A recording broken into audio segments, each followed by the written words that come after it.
Super TET हो, RO हो, रीट हो, टेट हो, सीटेट हो, कोई भी एग्ज़ाम हो, उसमें वाक्य से प्रश्न 2 या 3 जरूर आते हैं। तो इस क्लास को आप लोग अंत तक जरूर देखिएगा।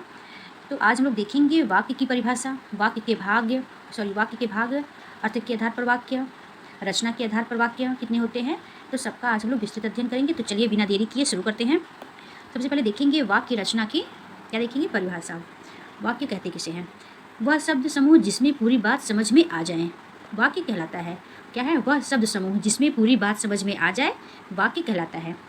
तो दूसरे शब्दों में देखिए, विचार को पूर्णता से प्रकट करने वाली, अपने जो भाव या विचार जो पूर्णता प्रकट करने की क्रिया से युक्त पद समूह को वाक्य कहते हैं।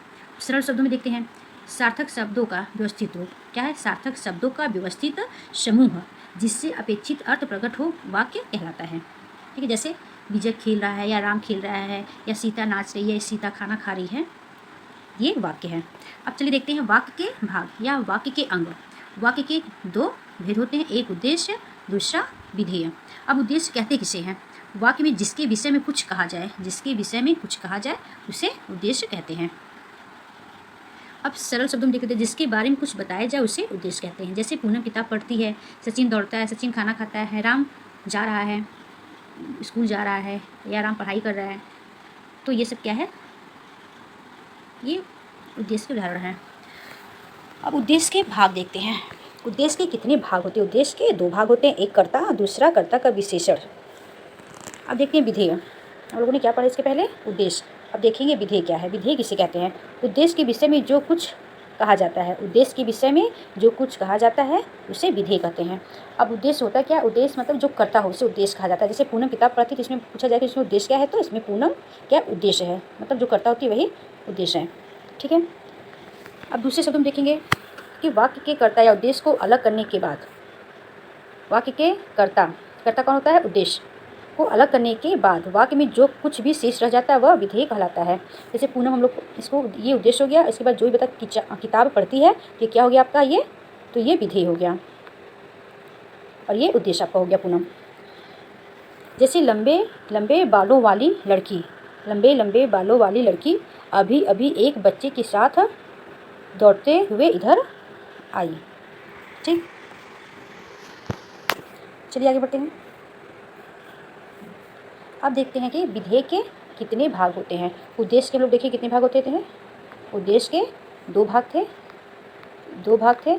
अब विधेय के कितने भाग हैं? तो 6 भाग हैं। और कौन कौन से हैं? तो क्रिया के विशेषण, कर्म के विशेषण, पूरक के विशेषण, ये सब क्या है? विधेय के भाग हैं।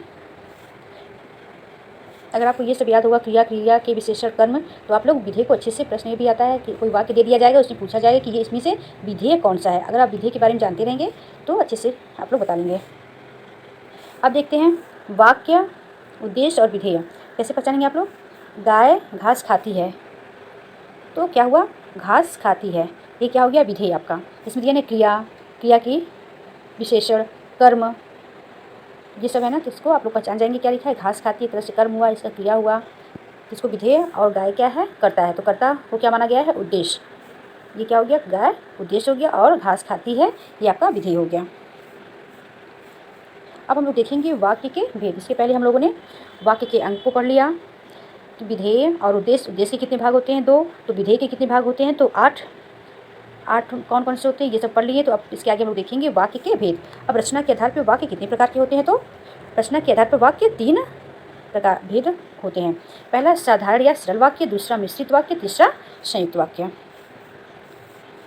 अब रचना के आधार पर वाक्य देख लिए हम लोग, सरल वाक्य, मिश्र वाक्य, संयुक्त वाक्य। तो सबसे पहले हम लोग देखेंगे साधारण या सरल वाक्य होता क्या है। जिन वाक्यों में एक ही क्रिया होती है और एक ही कर्ता होता है वे साधारण वाक्य कहलाते हैं, सरल वाक्य। दूसरे शब्दों में देखते हैं, जिन वाक्यों में केवल एक ही उद्देश्य और एक ही विधेय होता है, एक ही उद्देश्य हो और एक ही विधेय हो, उन्हें साधारण वाक्य या सरल वाक्य कहते हैं। मिश्रित वाक्य अब क्या होता है, उसको क्या कहते हैं? चलिए इसको भी देखते हैं। जिस वाक्य में एक से अधिक वाक्य मिले हों किंतु एक प्रधान उपवाक्य तथा शेष आश्रित उपवाक्य हो, उसे मिश्रित वाक्य क्या है? मिश्रित वाक्य कहा जाता है। जैसे कोई भी वाक्य आप बोल रहे हैं वो थोड़ा आपको अधूरा लगे, जैसे, या उसके ऊपर आश्रित वाक्य हो, तो उसे क्या कहते हैं? मिश्रित वाक्य। जैसे हो गया, यदि तुम पढ़े होते तो, जैसे प्रश्न बन सकता है, जैसे यदि तुम पढ़े होते तो, यदि तुम पढ़े होते तो क्या होता। ये आपको सस्पेंस में रखा हुआ कि यदि पढ़े होते तो क्या हो जाता है। ये आपको वाक्य अधूरा लग रहा है। तो क्या होता, पास हो जाते। अब क्या हुआ आपका, अब आपका वाक्य कंप्लीट हो गया। यदि तुम पढ़े होते तो पास हो जाते। तो आपका कौन सा वाक्य है, तो मिश्रित वाक्य। मतलब एक वाक्य दूसरे वाक्य पर आश्रित है। कोई भी वाक्य अगर आपको अधूरा लगे और किसी वाक्य से वह पूर्ण हो रहा है तो उसे मिश्रित वाक्य कहते हैं। जैसे यदि तुम पढ़े होते तो आगे सस्पेंस बना हुआ है, तो अगर पढ़े होते तो क्या होता, पास होते या फेल होता, तो क्या हो जाता, पास हो जाते। अब ये दोनों वाक्य मिलके लग रहा है पूर्ण वाक्य, यदि तुम पढ़े होते तो पास हो जाते। अब देखते हैं संयुक्त वाक्य। संयुक्त वाक्य, जिस वाक्य में दो या दो से अधिक उपवाक्य मिले हों परंतु सभी वाक्य प्रधान हो तो ऐसे वाक्य को संयुक्त वाक्य कहते हैं। जैसे दो वाक्य स्वतंत्र हो, जैसे वह सो रहा है, वह जाग रहा है, वह सोया और ना सोया है सो और वो जाग रहा है। तो क्या हुआ, दोनों वाक्य अलग अलग हैं। जैसे भी बोल सकते हैं, वह नहाकर आया और खाना खाने लगा। ऐसे बोल सकते हैं, वह नहाकर आया और खाना, देखिए इसको लिख दें, वह नहाकर आया और खाना खाने लगा। तो क्या हुआ, वह नहाकर आया, एक वाक्य तो आपका ये हो गया, और वह खाना खाने लगा। ठीक है, ये वाक्य आपका अलग हो गया और ये वाक्य अलग। और जो है आपका योजक चिन्ह है, ये दोनों वाक्यों को मिलाकर एक वाक्य बना है, क्योंकि ये दोनों वाक्य अलग अलग हैं। एक तो नहाना और दूसरा खाना, तो इसको क्या कहते हैं, संयुक्त वाक्य। कि दो अलग अलग वाक्य को मिलाकर एक वाक्य बनाया जाए तो उसे संयुक्त वाक्य कहते हैं। जैसे जिन वाक्यों में दो या दो से अधिक सरल वाक्य हो, ठीक, सरल वाक्य हो योजक, तो उसे क्या कहते हैं, संयुक्त वाक्य। आप ऐसे भी पहचान सकते हैं, आसान ट्रिक है, जहाँ पर वह, एवं, तथा, या, अथवा, इसलिए, अतः, फिर, भी, तो, नहीं, ता, किंतु, परंतु, लेकिन, पर इत्यादि आदि शब्द अगर आए किसी भी वाक्य के बीच में, अगर और आ जाए, या, अथवा, भी, तो, नहीं, किंतु, परंतु आ जाए, तो उसको आप लोग समझ लीजिएगा कि ये संयुक्त वाक्य है। ये सबसे आसान ट्रिक है कि आप लोग योजक चिन्ह को अच्छे से याद कर लीजिएगा, अच्छे से आप लोग पहचान पाएंगे कि ये संयुक्त वाक्य है। और एवं, तथा, अथवा, इसलिए, अतः, फिर इसको आप पेन कॉपी लेकर बैठिए और जितने भी ये योजक चिन्ह है संयुक्त वाक्य, इसको आप लोग नोट कर लीजिए कि संयुक्त वाक्य को आसानी से आप लोग पहचान जाए। अब देखते हैं अर्थ के आधार पर।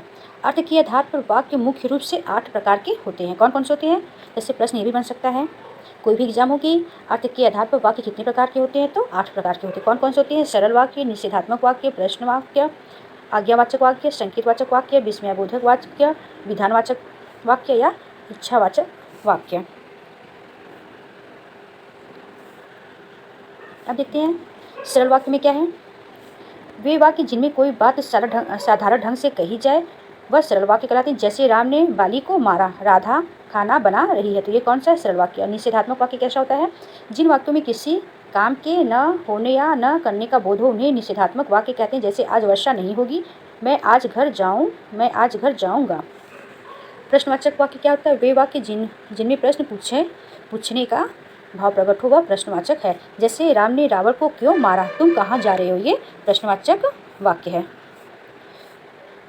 आज्ञावाचक वाक्य क्या होता है, जिन वाक्यों में आज्ञा, प्रार्थना, उपदेश आदि का ज्ञान हो, आज्ञा, प्रार्थना, उपदेश का आदि का ज्ञान, उन्हें आज्ञावाचक वाक्य कहते हैं। जैसे वर्षा होने पर ही फसल होगी, परिश्रम करोगे तो फल मिलेगा ही, बड़ों का सम्मान करो। इसमें क्या है, आज्ञा, प्रार्थना, उपदेश, क्या है, परिश्रम करोगे तो फल मिलेगा, ठीक है, उपदेश दे रहे हैं इसमें। और इसमें क्या, वर्षा होने पर ही फसल क्या होगा, वर्षा होने पर ही फसल होगी, बड़ों का सम्मान करो, ये क्या है, आज्ञा। आगे बढ़ते हैं। अब 5वां संकेतवाचक वाक्य, जिन वाक्यों में शर्त या संकेत का बोध हो, यानी एक क्रिया का होना दूसरी क्रिया पर निर्भर होता है, उन्हें संकेतवाचक वाक्य कहते हैं। जैसे यदि परिश्रम करोगे तो अवश्य सफल होगे, पिताजी अभी आते तो अच्छा होता, अगर वर्षा होगी तो फसल भी होगी। ये क्या है, संकेतवाचक, एक वाक्य दूसरे पर आश्रित होते हैं, तो ऐसे आप लोग पहचान लीजिएगा। अब विस्मयबोधक वाक्य क्या होता है, जिन वाक्यों में आश्चर्य, शोक, घृणा आदि का भाव ज्ञात हो उन्हें विस्मयबोधक वाक्य कहते हैं। वाह, जैसे वाह तुम आ गए, हाय मैं लुट गया, जैसे वाह, हाय, ये सब जहाँ भी देखिए आपको आश्चर्यजनक शब्द दिखे वहाँ पे आप क्या मानेंगे, विस्मयबोधक वाक्य है। अब विधानवाचक वाक्य क्या होता है इसको देखते हैं। जिन वाक्यों में क्रिया के करने या होने की सूचना मिले उन्हें विधानवाचक वाक्य कहते हैं। जैसे मैंने दूध पिया, वर्षा हो रही है, राम पढ़ रहा है। ये क्या है, विधानवाचक। जिन वाक्यों में क्रिया के करने या होने की सूचना मिले उन्हें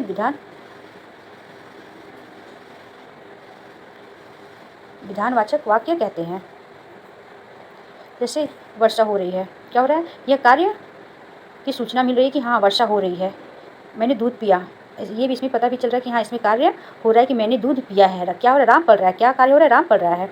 अब इच्छावाचक वाक्य क्या है इसको भी देख लेते हैं। जिन वाक्यों में इच्छा, आशीष या शुभकामना आदि का ज्ञान होता है उन्हें इच्छावाचक वाक्य कहते हैं। जैसे तुम्हारा कल्याण हो, आज तो मैं केवल फल खाऊंगा, भगवान तुम्हें लंबी उम्र दें। क्या ये सब इच्छावाचक वाक्य है, मतलब आशीष है, शुभकामना है, जिसमें ये सब आपको दिखे आदि वाक्यों का आपको बोध हो। जहाँ इच्छा हो, आशीष, शुभकामना आदि का ज्ञान हो वहाँ पे इच्छावाचक वाक्य